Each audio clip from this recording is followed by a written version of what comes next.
Sup dudes, Chris here, back into Marvel's Avengers, and today is the big day, or well, should I say tomorrow, but tomorrow is just a few more hours away. And in this video I want to cover some of the biggest tips and tricks that you should know and some of the things that I wish I knew before actually playing Marvel's Avengers. There's a lot of stuff that I want to share with you guys, so if at any point you enjoyed this video, a thumbs up on it would be super appreciated, and let's jump right into it. Also, quick shout out to Instant Gaming for sponsoring this video. As you know, they've been a sponsor of the channel for a while now, but they also sell games at some of the cheapest prices you can find around. So if you also enjoy gaming discounts, and even more so if you also want to help this channel out in the process, go ahead, check out my links in the description box and you will also get some really awesome cheap games. Anyway, as tempting as this might sound, don't go in and rush everything in the game just so you can reach that end game so much faster. Trust me on this one, it's much more worth it to take your time, especially with the main reassemble campaign, since that's going to be one of the only, let's just say, narrative experiences that you will have in this game. Well, that and of course those iconic missions for all of the 6 characters to a lesser extent. But I highly advise you to play the reassemble campaign on the normal difficulty, as that, I believe, provides you both the most balanced experience while also keeping things challenging enough for you that, yeah, you will learn quite a lot of stuff on the way. Besides, playing on brutal right away is not going to be that beneficial or rewarding from a loot point of view, especially since you will have plenty of time later in the game to play on the max difficulty and get all of those best rewards. In the early stages, you are kind of replacing everything left and right, including even those legendaries that you might stumble upon. Also, use this chance to get accustomed with every character in the game, especially their skill trees. So there's going to be these 3 skill pages for each of the characters. You will eventually have enough points to fully unlock the primary tree and all of the skills in it, while for the rest of ones you will have the option to unlock skill lines that will give you access to 3 perks, for which you can choose only one of them. So basically this lets you go in and choose any one of those 3 perks over there without having to pay anybody to respec your character, as you can do all of this on the fly. So this gives you the perfect possibility to go into any mission, test your builds and see if there's any fine-tuning that you might need without having to go back into your main base of operations. Moving on to number 2, once you finish the main campaign, a whole bunch of brand new content will open up for you that gives you access to that Avengers initiative, which is basically everything that happens after the events of the main campaign. There's going to be a lot of ongoing challenges and events that will evolve with you, so the more you complete and the more you level up, the more new quests you will see being unlocked on your war table. And I especially recommend to pay close attention right off the bat to those hero iconic missions and the faction missions as you have progressed through the main story. And that's because these are all quest chains that unlock new missions as you progress through those chains, and they usually provide additional story driven content, but most important, some of the most amazing rewards for your character that will progress them further. They also remain permanently unlocked on your map, so this means you can come in later and repeat them over and over again for those best rewards. So definitely check my previous video that I made on some of the best farming methods that you can actually do in this game. Moving on to number 3, let's talk about what you should focus on in this game. So despite the fact that the game is giving you the impression early on that you should focus on everybody in your team at the same time, it's actually better to choose a main and stick with it until you max it out. So the max character level in this game is going to be 50, meanwhile the maximum item power level is going to be 150, and that's going to be one of the first things that you will want to do once you finish the main campaign and are looking to progress into the end game.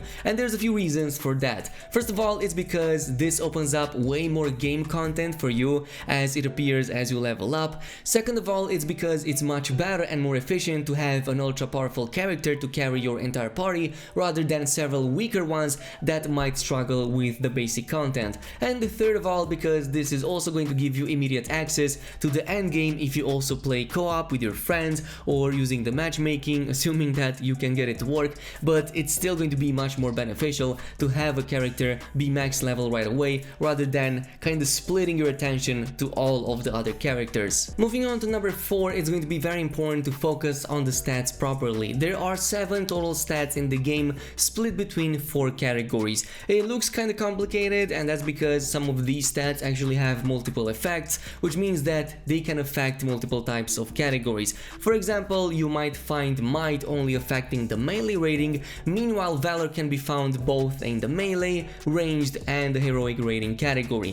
Here is what you need to know about how you should prioritize these. If you want to play as a melee character that focuses on melee damage, then you need to stack as much might as possible. If you want to play as a ranged character, then what you're looking for is precision, since that buffs your ranged damage, and in both of these cases you can also get some valor and proficiency on top to increase both your crit chance and your crit damage that you naturally get on high-end gear anyway, as kinda like a secondary stat, but again it's all random and you will need to pay attention to these. This doesn't mean that you should fully skip on those defenses, and I especially recommend at least one of your items to have like 1 or 2 resolve stats, since that immediately increases your HP levels. If you're planning to also go as a full-on tank, then maybe also focus on resilience too, since that provides that armor increase that you will need against the tougher enemies. For the heroic rating, I wouldn't worry too much about it, maybe only the intensity, since that decreases like the stuns that you're getting,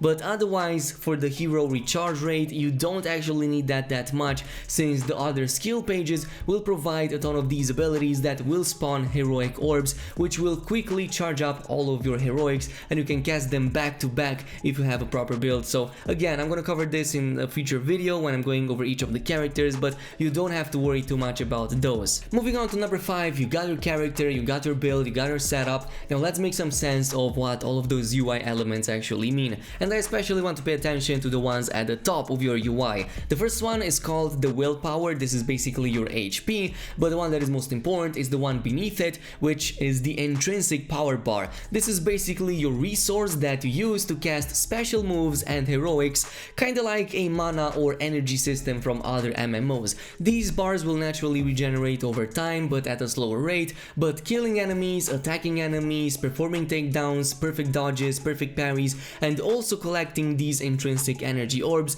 will replenish that bar much faster. Later on in the game you can even upgrade these to improve your intrinsic power generation and usage, and even gain brand new and powerful abilities. Nonetheless, here are all of the 6 characters and their respective intrinsic abilities and what they will provide. So Miss Marvel has polymorph, which basically increases her size and her damage. The more you keep that polymorph button pressed, the more you will consume that intrinsic energy, but you also have these very powerful attacks that you can do against the enemy. Later on you can also unlock something like the whirlwind that only works during the polymorph state, and this is going to be amazing at staggering multiple enemies at the same time.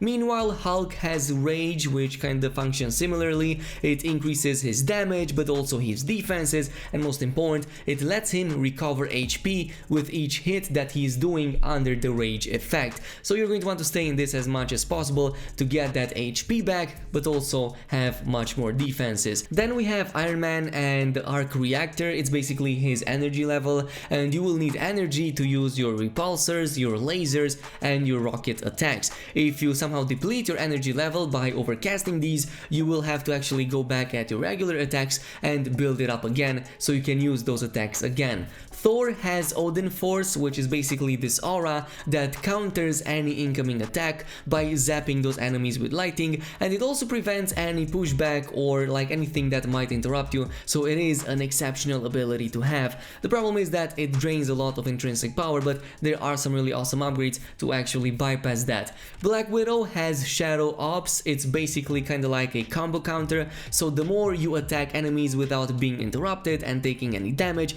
the more you build that up to the point that it's going to provide you additional damage once you reach that cap. You will know if you reach that cap if you see the bar already starting to light up, and you also see Black Widow kind of having these red sparks surrounding her fists and her legs, and yeah, if you get hit you are going to lose that buff. Finally, Captain America has the shield block. He's the only character in the game that can raise the shield for as long as he wants to, and of course assuming he has enough of that intrinsic energy, but you can block both incoming damage and eventually, if you upgrade this, also reflect projectiles and lasers back into the enemy. Moving on to number 6, let's talk about takedowns and how you should focus on stunning the enemies. Every enemy in the game, including most of the bosses, have a stun bar beneath their normal HP bar. Landing powerful shots on the target will progressively break down their guards, which is going to be indicated by the stun bar progressively getting filled. Once that bar is fully filled, the enemy gets stunned for a brief moment, which also opens them up to these takedowns. These are special finishing moves that provide really high damage on that target while also slightly regenerating your HP. If you want to stun any target as fast as possible, look especially at something called power attacks, especially the ones that will list stun as being really high onto that damage card. In the end game, this is something that you will definitely want to focus on performing, since this provides a number of benefits. On top of the ones that I already talked about, like the one with the healing, it also provides invincibility frames for as long as you stay inside that animation, so that is going to be extremely useful against some of the tougher challenges. Furthermore, in many of the mastery trees, you will find special boosts that will give you different types of orbs if you perform takedowns, like for example this one that provides heroic charge orbs that lets me refresh my heroic abilities very fast. So definitely go ahead, pay attention to these. There's also ones that provide healing or intrinsic energy, so it's all a matter of build when it comes to choosing these. This brings us to the 8th and final point on the list, which is all about those character heroics and also arguably some of the toughest and most powerful abilities that you will have in this game. There's 3 of them in total for each of the 6 characters, and all of them fall into 3 different categories. So we have the assault heroics, which are usually these very high damaging abilities that are going to be very powerful against any enemy in the game, while also providing some pushback if you happen to have enemies too close to you. Then we have the support heroics. It can be something like a full party heal or invisibility cloak, and even a damage buff for the party and debuff for the enemy surrounding you. Again, pay close attention to these, but even more so to that specialty skill line, since that is going to be the primary page that will affect each and every single one of these heroics. Some of these pages actually completely change the way you use these heroics, like for example some of them will alter their functionality and change them into a much more powerful version. Some of them can provide new additional types of attacks, like for example Iron Man's Hulkbuster upgrades that are really freaking cool, and there are many more in there that you should pay attention to. Again, experiment with these, since you don't have to respec and pay anything to choose between these, as you can do that at any point in any of the missions. And the same goes for the ultimates. Ultimates, of course, being your most powerful abilities. These are usually something that provide really high damage and in many situations completely change the way you play your character. So for example, Kamala turns into a huge version of herself that deals really high damage but has a much wider reach and also destroys shields and kinda is bigger than any boss the game will ever see. But somebody like Captain America has his shield, and that ultimate transforms him into a ranged kind of character and kinda plays like God of War, so it looks really awesome, though he is kinda using that shield as a weapon. And there's many more others in there that I will let you discover, but for now this is it, with all of the biggest things that I wish I knew before playing. As always, I'm trying to provide as much content as possible on Marvel's Avengers, so if you're looking for the latest tips and tricks, secrets, and all of the best farming methods, then go ahead, leave a like on this video, maybe even consider subscribing and activating that notification bell, and I will see you guys in the next one.